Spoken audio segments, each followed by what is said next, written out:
We're delighted to have Josh join us this afternoon for this session on environmental impact assessment. I'm sure that Josh will be very well known to many of you. So Josh is the founder and director of Fothergill Training and Consulting Limited. He is a leading expert in the field of environmental assessment.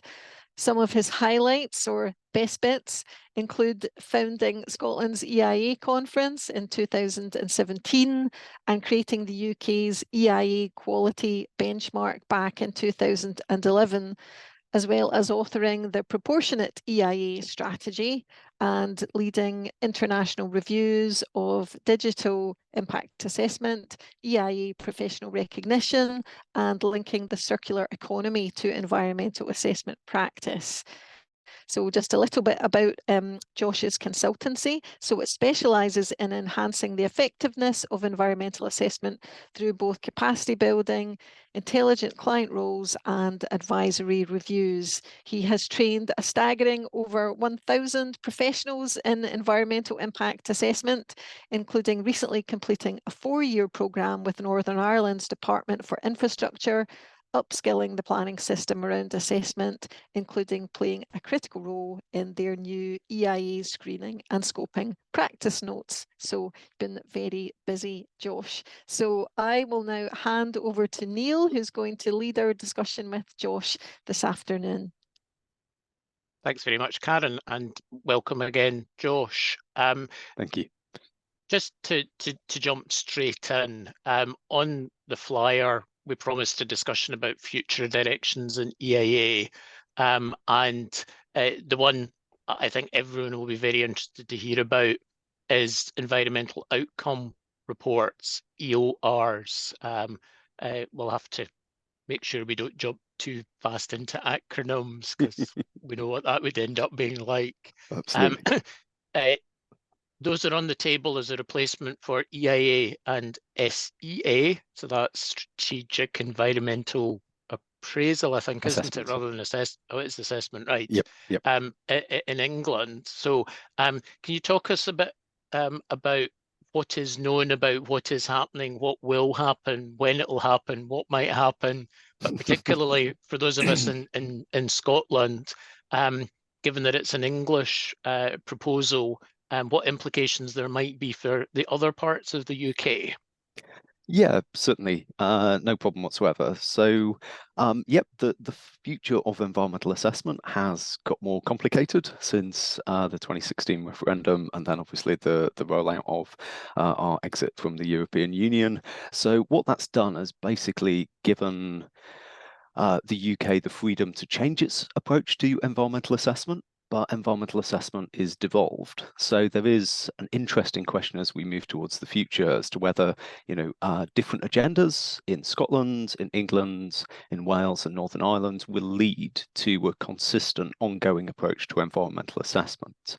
And certainly, I suppose, the first to break cover from that has been down in England, which is the proposals, well, no longer proposals, the requirement or the expectation, the primary legislation for environmental outcome reporting. So that came from LURB into LURA. So to move away from acronyms, the Levelling Up and Regeneration Bill became the Levelling Up and Regeneration Act. And that has put in place through the Section 6 of the Act, the primary legislation for environmental outcome reporting.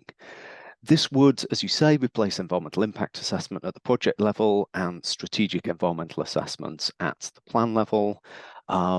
In theory, it could replace it across the whole of the UK. The Act has the provisions for that, but it can only be rolled out in Scotland, Wales or Northern Ireland if the devolved administration, so the Scottish Government, chose to implement implementing regulations. It is also covering reserved matters for the UK, so we have to be aware of that. So there could be some implications in areas around Scotland or areas that affect Scotland if environmental outcome reports come forward under whatever colour of future government we may get. So we have the primary legislation in place, but we don't have the secondary legislation, which is both critical for it becoming law and implementable, but also critical for understanding what environmental outcome reports are, quite frankly. So to just go back and look at the kind of history, around 2020, the Conservative government came out with a planning white paper for England looking to abolish sustainability appraisal, which is within our plan-led system, kind of a assessment alongside or merged within the strategic environmental assessment process, as well as simplifying the environmental assessment process. That white paper didn't go well. So it was meant to be about zonal planning, lots of other things, lots of it was dropped. But once we got the Levelling Up and Regeneration Bill in 2022, there was still a proposal for replacing environmental assessments. There was a concept consultation from March to June last year that set out the ideas behind this. It's very hard to work out whether the approach is, frankly, EIA and SEA under a different name, with a desire to try and make the documents ever so slightly more focused and shorter, or whether it truly is a kind of radical and fundamental change that would lead us to just assessing 8 specified environmental outcomes to begin with. And there's kind of signals in both ways within the primary legislation. So requirement to demonstrate you've implemented the mitigation hierarchy, which would definitely have us thinking about down to detailed levels like effects on different pieces of the environment.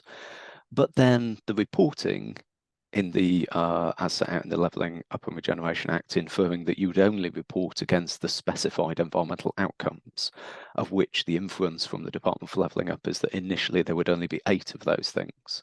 So it's quite hard to work at the moment. Where we stand at the moment in terms of implementation is it's all kind of on pause for the general election. There was a thought when the Acts got adopted in October last year that it might try and be rushed through the implementing regulations before the general election. It became apparent around January, February time that Department for Levelling Up weren't going to try and push it through, and it was going to be something saved until after the general election and into 2025. So I think the earliest we would see draft environmental outcome report regulations would be towards the back end of this year or early next year. There would have to be a full consultation of them. This would be in England only. The Scottish government certainly thus far has denied any desire to do anything to do with environmental outcome reporting. It is not a priority for Scotland to replace EIA or in fact SEA, which obviously in Scotland has its own act. And similarly for Wales and Northern Ireland, there doesn't seem to be any great rush to follow England in this approach. So in England, I think the earliest you would see draft regs is kind of early 2025. You're going to have a consultation, take that on board, finalise it. So the earliest you probably see final regulations is late 25, early 26, and then a transposition period probably running for at least 18 months. So if you're doing an EIA or an SEA, they're likely to be around, I'd say, until at least early 2027. And having kind of a quick look at the manifestos, the Conservatives do specify they would continue with environmental outcome reports.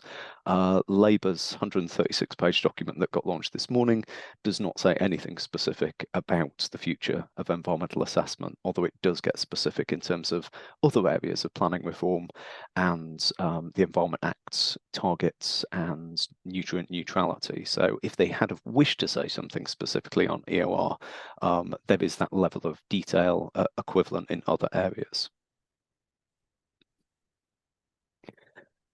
Okay, so we can put EOR to one side because, as you said, nothing is going to happen particularly quickly if it happens at all. So going back to looking at EIA, which has been around for quite a while, it's quite mature, so it's always a good topic of discussion as a result because we've got an understanding of what it involves. And before we get on to looking at some of the particular details, can you maybe, for those in the audience who are less familiar, just give us a quick chat through what's involved, because there are some quite distinct procedural steps, and particularly how it links in with the consenting processes, because I think it's always important to remember it's not an end in itself. Mm-hmm. We get the EIAR, but that is there for a purpose within the consenting processes. So yeah, just give us a bit of a chat through that sort of side of things. Yeah, certainly. And yeah, it's very useful, yeah, that you've highlighted the EIAR, their environmental impact assessment report. That's the developer's outputs that they put alongside their application, but there's a number of activities we need to go through before that. And certainly since the 2017 regulations, actually the definition of what environmental impact assessment is kind of starts with that document. So, okay, where do we start with? Well, as you mentioned, EIA is there for decision support. So it is there to provide information alongside an application for development consent for a project. That might be a brand new project on a greenfield site. It might be a change or an extension to an existing project on a brownfield site. It could be a public project or it could be a private project. But someone is wanting to make some form of change. EIA is there to provide, I suppose, the voice for the environment, and it's triggered for those projects that have likely significant effects on the environment. So that's the kind of first test that we bump into in the EIA process, and that's the first point that if you were a developer, you'd need to be aware of. And that process of kind of, does it have likely significant effects or not, is called screening.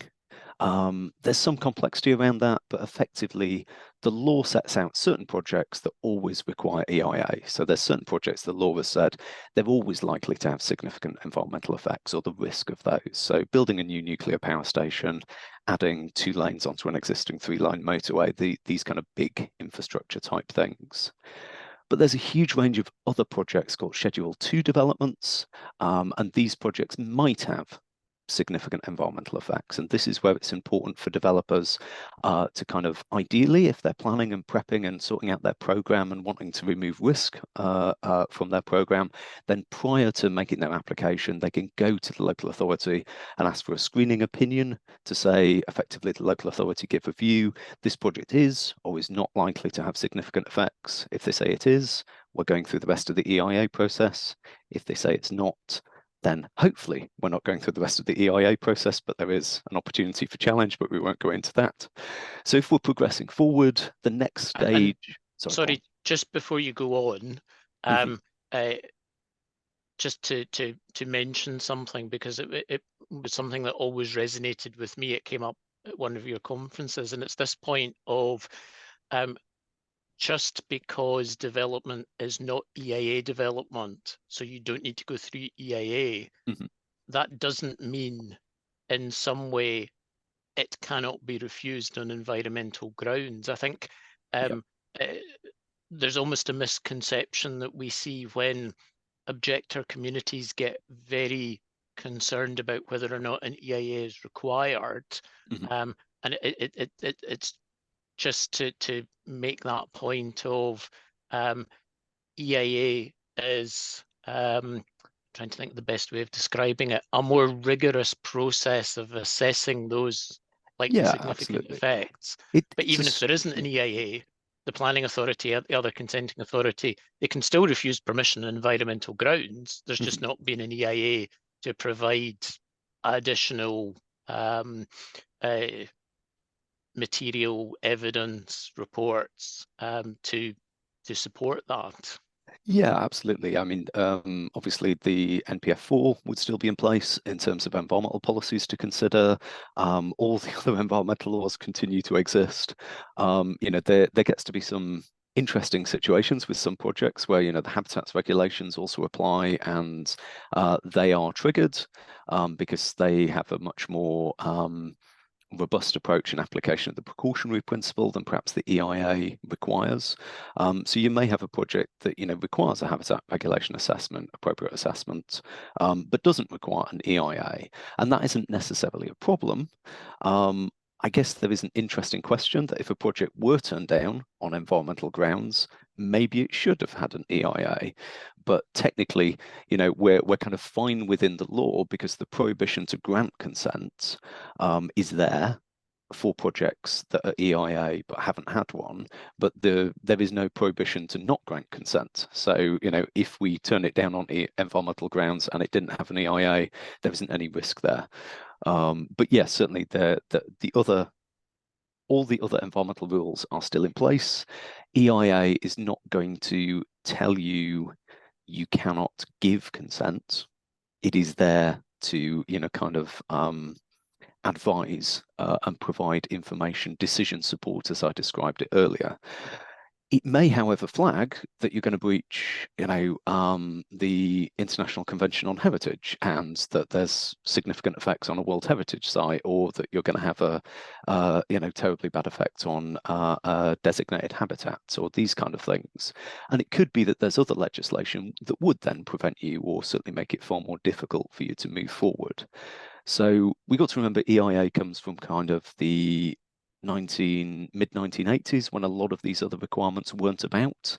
So it was the kind of only duck on the pond, as it were, when it first came about. Now we have a rather busy pond in terms of environment and sustainability policy and regulation. And there is, as I'm sure we'll get onto at some point, kind of a need to work out how we're proportionate across those processes. And that ties on quite nicely to the kind of first, I suppose, proper stage of the process. So once we've decided an EIA is required, then what we've got to do is scope it. And this is where there's a real difference between what the regulations say, and therefore how a local authority or the government might view scoping, and the reality of practice. So what the regulations say is there is a stage of scoping, and if the developer wishes to, they can voluntarily ask the planning authority or whoever is consenting it for an opinion as to what should be the environmental issues covered, the methodology applied, the type of data that should be brought together. And if that process is triggered, then let's say it is a planning authority and it's a planning permission related EIA, then they'll be required to go out and write out to the statutory consultees and offer them the opportunity to provide feedback. The planning authority will wrap that up and provide a scoping opinion. Meant to be within 5 weeks in Scotland, and in England, 6 weeks in Northern Ireland, 8 weeks in Wales. You're very rarely going to achieve those deadlines, so don't necessarily write those into your program if you're a developer and you've seen them in the regs. They often take a lot longer than that. But the reality of what scoping is the developer is doing this project. They're going to have to bring forward their EIAR, their environmental impact assessment report, that writes up the findings and conclusions around significance that their assessment work has done, that's been developed alongside their kind of evolving design for their project. So at this scoping kind of process, they're bringing competent experts on board. Their EIA report that they eventually write has to be written by competent experts, so they're often bringing consultants on board at this stage. And it'll be those consultants who in reality are really shaping, kind of the detail of how the assessment is going to go forward. And they'll likely try and do informal engagement with the planning authority, the statutory consultees, and often many other parties before we get to a kind of formal decision as to whether we're going to ask for a scoping opinion or not. So that's really important to try and be proportionate, as to what is the real context of our project and its environment, as opposed to, kind of, well, generically, we know that onshore winds might have these risks, therefore we're just going to include this, we're just in case it's important to our project. So scoping goes on kind of really, from my perspective, from the first environmental thought on the project to at least the point when, we're actually structuring our EIAR. The EIAR, what is that? Well, we've done the assessment, we've done the design, we're ready to apply, and we now have to wrap things up into a nice short document that everyone can read in 5 minutes, or multiple thousand pages of reports in many, many sub-appendices and PDFs, because of the way we have to slice these things up. So the EIA report, in principle, is a fairly simple document. It's minimum content, describes the development, describes if any alternatives were considered by the developer, sets out the likely significant effects, provides information on any design changes or mitigation or monitoring measures, and wraps all that together in a non-technical summary. So it sounds like something that should be quite simple. But then there's Schedule 4, certainly in the planning regs, which sets out additional detail that can be required where relevant. In many cases, that detail is relevant, and then that detail, we have a culture in the UK that we like to queue, we like evidence-based kind of requirements, and that seems to have built up over time that, kind of more is better, more evidence behind things. So these reports have become really quite substantial and rather large. So these get produced, they're submitted alongside the application. There are consultation requirements that need to be met. Generally, that is a minimum of 28 days as a minimum amount of time, 28 to 30 days, minimum amount of time for the public, and for the statutory consultees to have the opportunity to comment on that. That may well be longer. Remember, that's a minimum period. And then afterwards, what's required of the planning authority is to come to their own reasoned conclusions as to what the significant effects are. And they're required to read both the EIAR and the consultation responses and look across those and draw out their own conclusions. So that's actually the definition of the EIA process now, is, the planning authority, the consenting authority at the heart of that, coming to its own conclusions across that information. That feeds into the actual decision making, whether that is Scottish ministers or that is the planning committee. And then there's a few additional requirements post-consent since the 2017 regs in terms of making sure that certain EIA related or environmental related information for the decision is made available to the public and the applicants. And of course, there may well be conditions placed upon any consent that is given. But those conditions, whilst they might arise from the EIA process, the actual conditioning of them and requiring of them is not delivered by the EIA regs. That is delivered by the actual consent regime. So that's the kind of nice handover of environmental management from pre-application through consenting with EIA into the actual consent, and then delivery, and then potentially enforcement through the other processes. Josh, I wonder if I can just jump in with Yeah, sure. a couple of points have come up in the questions from our listeners. So you mentioned obviously the scoping opinion process, and a question that has been raised: is there a minimum time between getting a scoping opinion and submitting your EIAR? So a sort of shelf life, as it were, for your scoping opinion. So is there a minimum time? To an extent, yes. To an extent, no. So there's no minimum time defined in the regulations itself, but your EIAR is meant to be based on any scoping opinion that has been issued. So if you have a scoping opinion that you received on a Monday and your submission deadline is the Friday of that week, it's likely to be very difficult for your EIAR to fully align to that. So generally, I think it is useful to give yourself some time to digest that information. Plus, you're never quite going to know when that scoping opinion is going to come back, because it might say it should come back in 5 weeks within the regulations, but not every planning authority is going to meet that requirement. So in terms of a minimum time, I think there is a general view that actually pushing formal scoping opinions a bit later in the process might be a good thing. But that doesn't mean that we're not doing a lot of pre-application engagement with the same people before that, but we're almost using the scoping opinion then as agreed terms of reference upon which the EIAR and the application will be based. There is potentially a shelf life the other way, which is if you've had a scoping opinion, say you had a mining project and it looks like the economics were good for it 10 years ago, you got through to an EIAR position, but then it was decided it wasn't going to be submitted. And now the economics have turned around, it's 10 years later, and the project hasn't changed too much. So we're fancying, just submitting this EIAR pretty much as it was written. Then later on in the process, when they're doing that examination and coming to their own recent conclusions as the consenting authority, they have to make sure that the environmental information is up to date in order to make that decision. So if you're relying on a very old scoping opinion, you might want to go and refresh that. And the 2017 regs don't clearly state that, but they say based on the latest scoping opinion, which does infer that a project could have multiple scoping opinions. So really a question of mitigation of risk and coming to a sensible position on that. Okay, I'll hand back to you, Neil, just now, just to not take up all the time.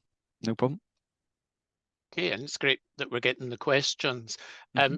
Josh, I was going to touch on concerns about resource and capacity in public and private sectors, but time's moving on, so I think we'll just acknowledge, yes, there are concerns, and leave that for a future day.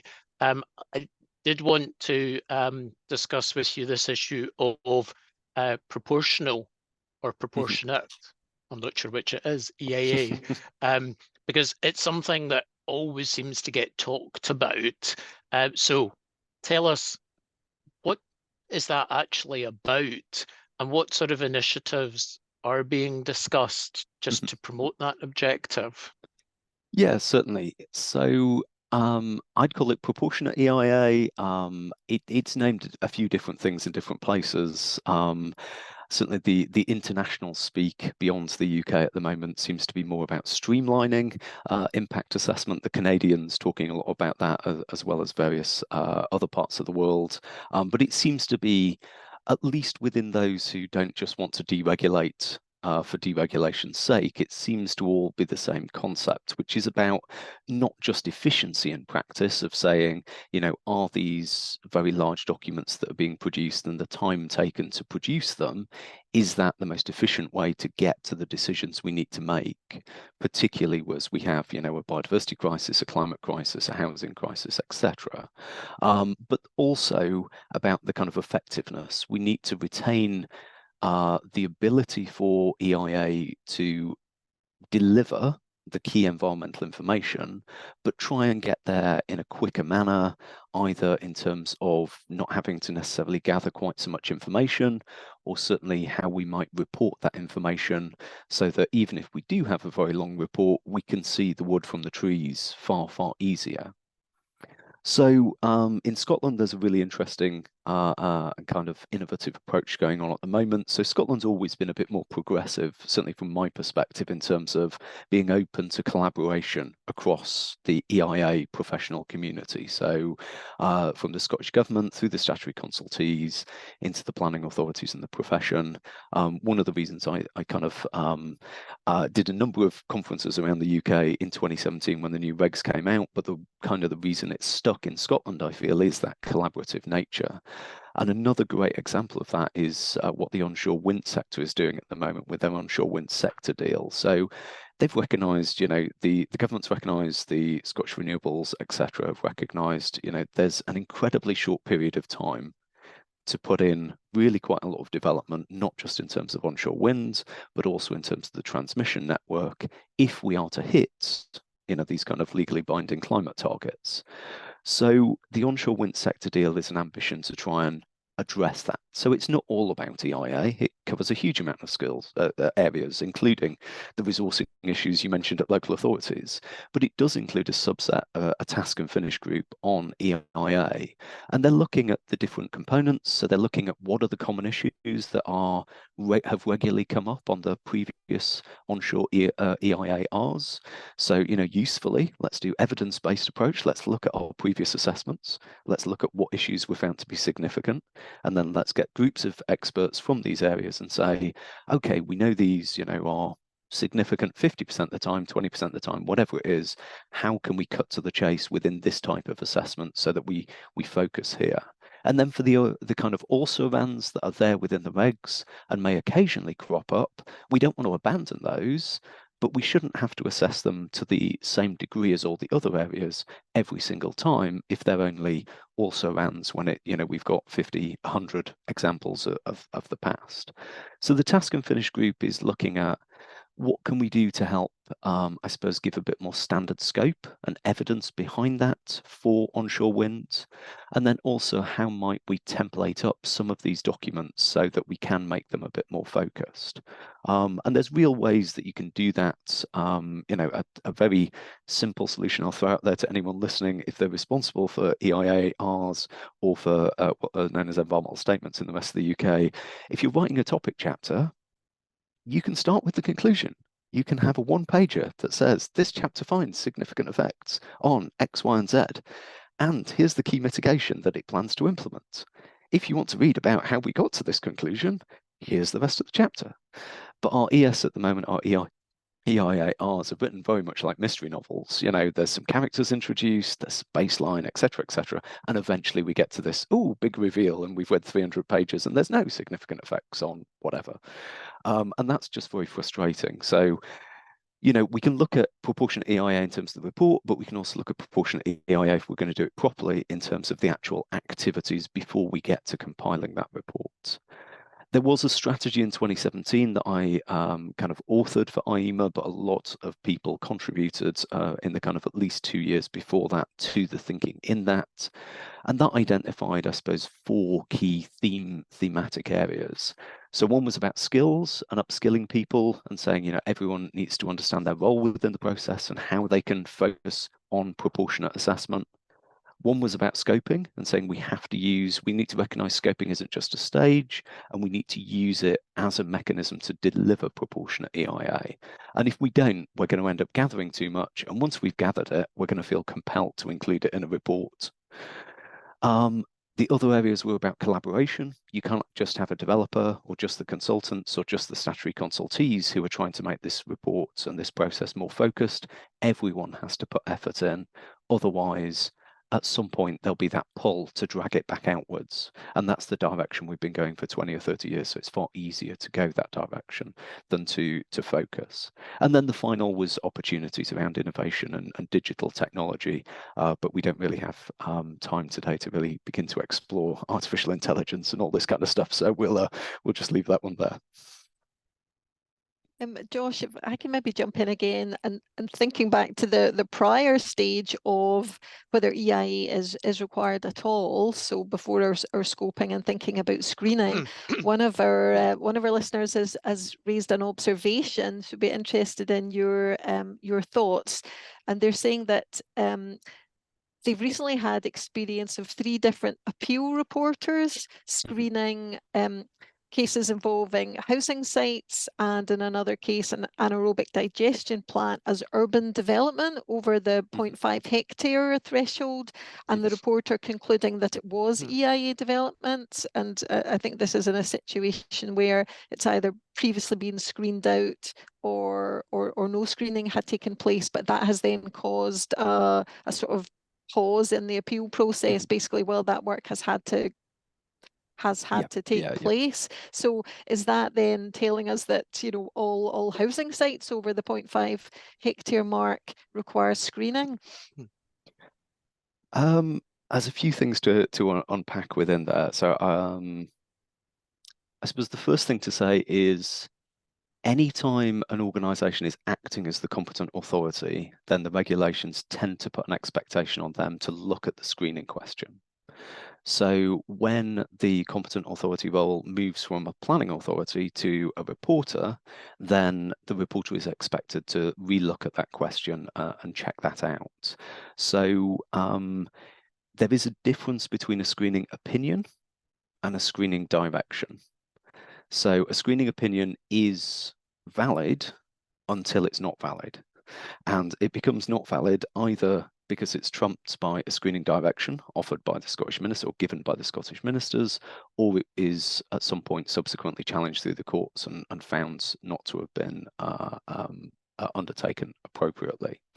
So if you want a definitive answer as a developer, in theory, even if you get a screening opinion, you might still, even if it says no EIA, you might still want to get a screening direction, because that would then or should then stop a reporter then being able to give a screening opinion over that, because the direction is determinative for that development. So as long as the development hasn't changed in any way or materially changed in any way, then the reporter's opinion would just be an opinion if there's a valid direction there.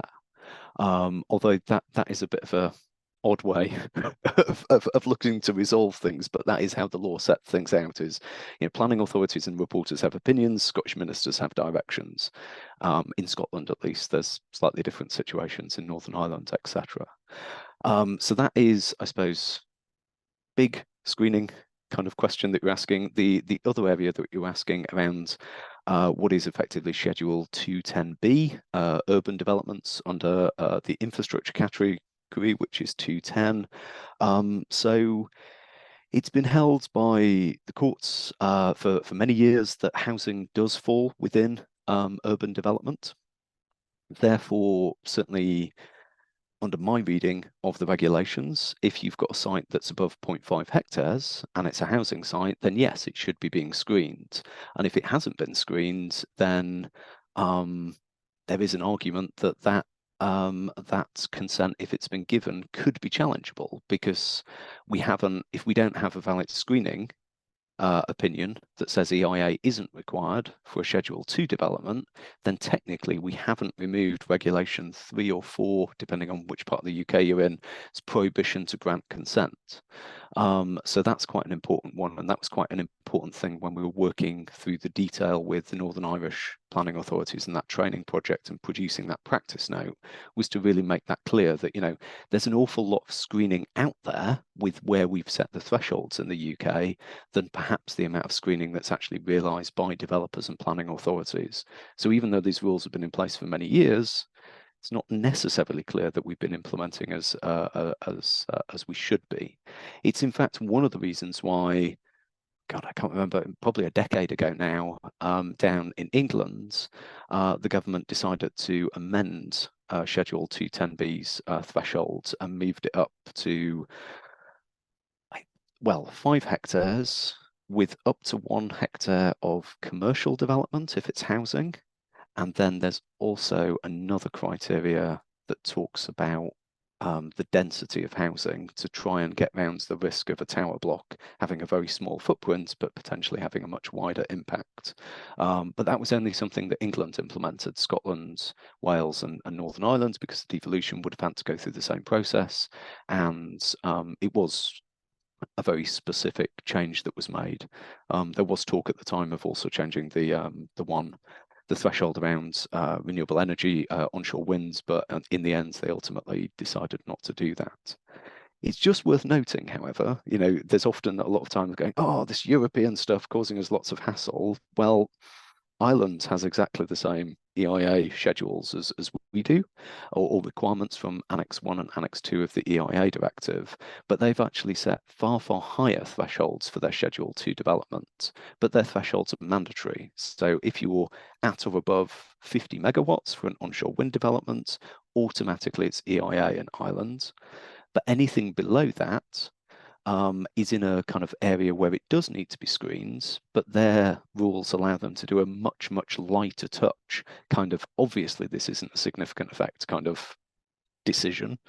And it's only if they can't make that obviously this isn't a significant effect decision that they then actually have to go through and do this more detailed screening process. So if it became a problem in Scotland, there are working examples out there of how you could make the system more efficient, and they would comply or appear to comply with European law should Scotland ever end up being back in Europe. It's interesting to just hear about the different arrangements in the different jurisdictions. Mm-hmm.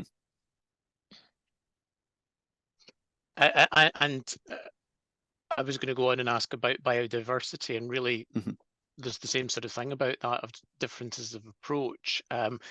We've got biodiversity net gain in England, biodiversity enhancement in Scotland. How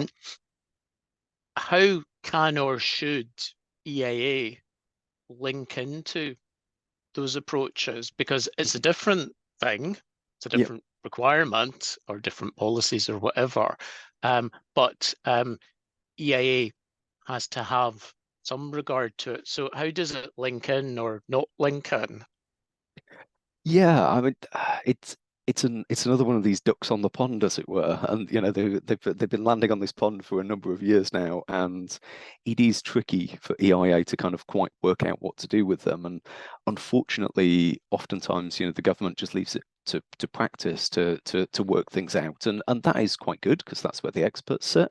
But also that means that it could have unintended consequences or misunderstandings between what was wanting to be achieved by the law, or what the law states in the two different, or the policy states, and what's actually achieved.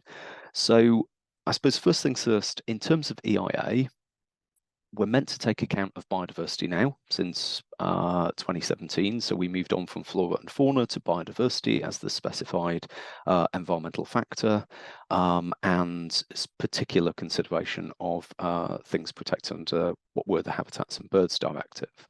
So we are meant to be thinking about biodiversity. We're meant to be thinking about significant effects. They aren't directional within the EIA regs. That's often a mistake people make, is that EIA is about adverse significant effects. Well, no, it's about significant effects. They could be positive as well as negative. So, you know, we are meant to be identifying impacts, consequences from our developments, looking to see if those changes from our development lead to consequence to the environment. Those are the effects. And then evaluating whether those are significant. So we are meant to be thinking through these chains of both positive and negative consequence through the process and reporting that in the EIA.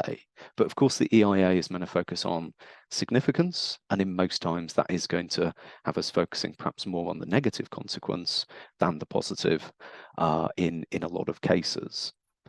Whereas enhancing biodiversity through NPF4, biodiversity net gain through the regulations in England is obviously a specified enhancement that is expected now to be delivered. So kind of what you do with those, well, there's no hard and fast rule. My view would be it would be crazy to have this large, broad, encompassing EIA process entirely fail to talk about enhancement. And then there suddenly be this other report that's talking about enhancement over here, and them have no relationship.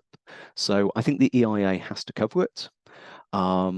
It could be entirely subsumed within it if the law allows for that, but obviously you've got to look at the requirements and expectations of your consenting authority that you're submitting to, and certainly in England, you know, there's some very specific templates and tools you've got to use, which might not easily allow you to put that within an EIAR. Or environmental statement, as they'd be called down in England. So there probably is some need for separation of process. There is need for separation of expertise, but there needs to be that talking to each other. There needs to be that crossover.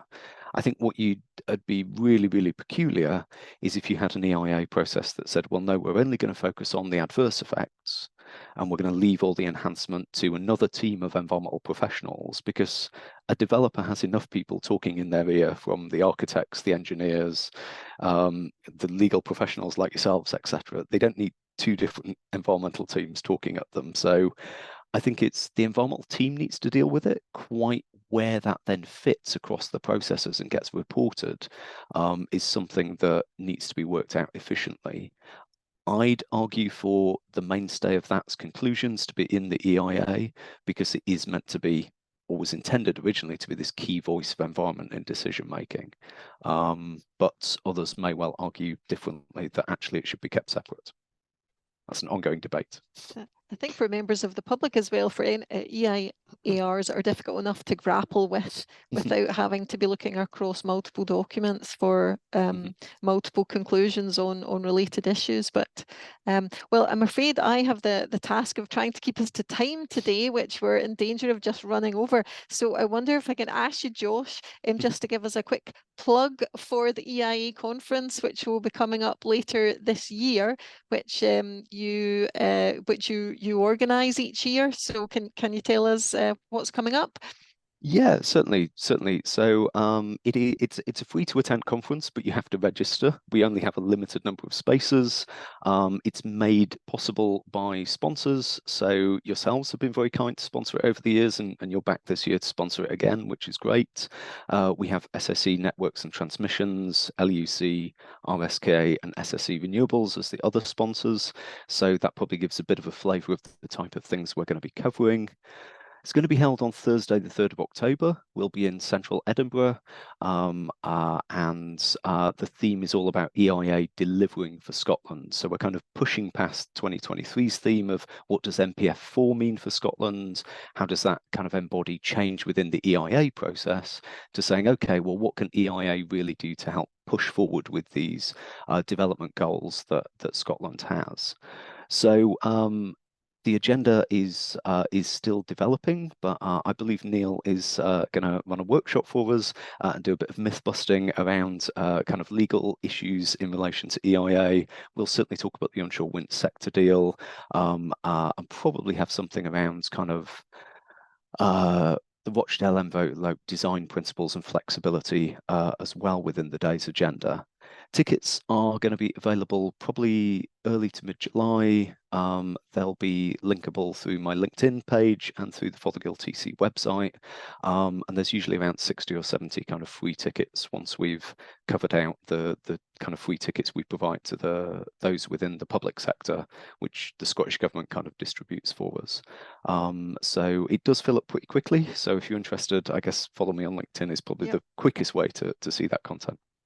Well, thanks very much. That's a date for everyone's diary. And if this afternoon's been anything to go by, I'm sure there will be plenty to talk about.